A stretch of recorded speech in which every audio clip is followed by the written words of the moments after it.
হিসেবটা এখন একদম পরিষ্কার। শেষ ম্যাচে খুলনা টাইগার্স যদি ঢাকা ক্যাপিটালসকে হারিয়ে দেয় তাহলে তারা চলে যাবে বিপিএল এর প্লে অফে, এবং সেই ক্ষেত্রে দুর্বার রাজশাহীর আর শেষ চারে খেলা হবে না। আর যদি খুলনা টাইগার্স হেরে যায় ঢাকা ক্যাপিটালসের কাছে তাহলে দুর্বার রাজশাহী শেষ চারে খেলা নিশ্চিত করবে।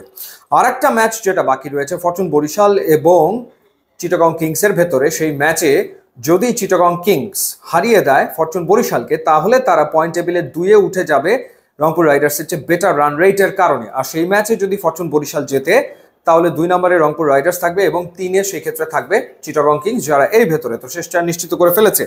তবে এই ভিডিওতে খুলনা টাইগার্সের দুজন পারফর্মার সম্পর্কে একটুখানি আলোচনা না করলে নয়। একজন হচ্ছে মোহাম্মদ নাইম শেখ, সেঞ্চুরি হাঁকিয়েছেন 62 বলে 111 রান, দারুণ এক নক, চোখ জুড়ানো তাক লাগানো ব্যাটিং তিনি করেছেন। 7টা 4 8টা 6 180 স্ট্রাইক রেটে তিনি ব্যাট করেছেন এবং নাইম শেখ ধারাবাহিকভাবে রান করে এখন তিনি রান তোলাদের তালিকাতে 1 নম্বরে চলে গেছেন। বিষয়টা হলো যে এই কয়েকদিন আগেও হাইয়েস্ট রান গেটারদের যে লড়াইটা চলমান ছিল সেটা তানজিদ তামিম, সেটা লিটন দাস, এনামুল বিজয়, জাকির হাসান, এই কয়েকজনের ভেতরে তো সবাইকে পেছনে ফেলে দিয়ে এখন আসলে টপে চলে গেছেন নাইম শেখ। 3টা 50 হাঁকিয়েছেন, একটা সেঞ্চুরি হাঁকিয়েছেন এবং অলমোস্ট সব ম্যাচেই তিনি আসলে রান করেছেন এবং ব্যাটিংয়ে সিগনিফিকেন্ট চেঞ্জ।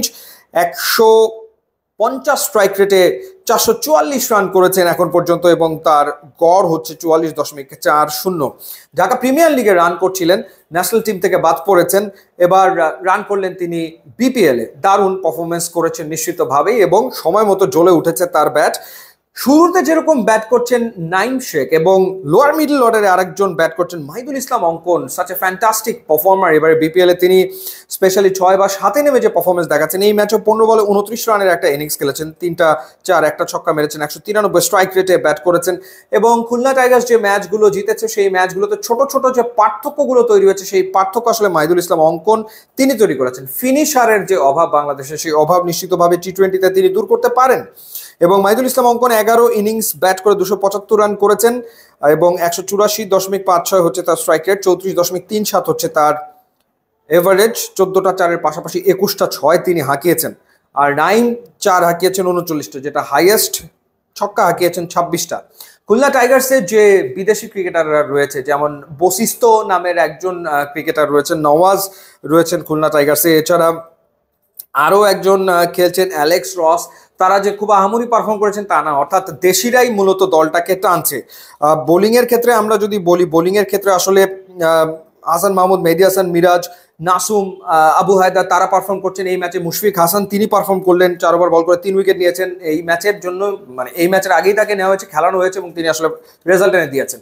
সো মূলত খুলনা টাইগার্স প্লে অফের পথে রয়েছে লোকাল ক্রিকেটারদের পারফরমেন্সের কারণে। তাদের কোনো বড় নাম আসলে ওরকম ভাবে নাই এবং এই লোকাল ক্রিকেটাররাই দলটাকে টেনে নিয়ে যাচ্ছে এবং যে ফর্মে নাইম শেখ রয়েছেন সত্যিকার অর্থেই দারুণ এবং নিশ্চিতভাবে আরও একবার ন্যাশনাল টিমের রাডারে নাইম শেখ চলে এসছেন, এটা আসলে চোখ বন্ধ করে বলা যায়। মাহিদুল ইসলাম অঙ্কন তো বেশ আগে থেকে আসলে ছিলেন। তো দেখা যাক ঢাকা ক্যাপিটালসের এগেইনস্টে তারা আসলে কেমন পারফর্ম করেন এবং খুলনা টাইগার্সকে শেষ পর্যন্ত তারা শেষ চারে নিয়ে যেতে পারেন কিনা। ইউটিউব ইনস্টাগ্রাম লিঙ্ক দেওয়া আছে, যোগ দিলে খুবই খুশি হবে। And thanks for watching.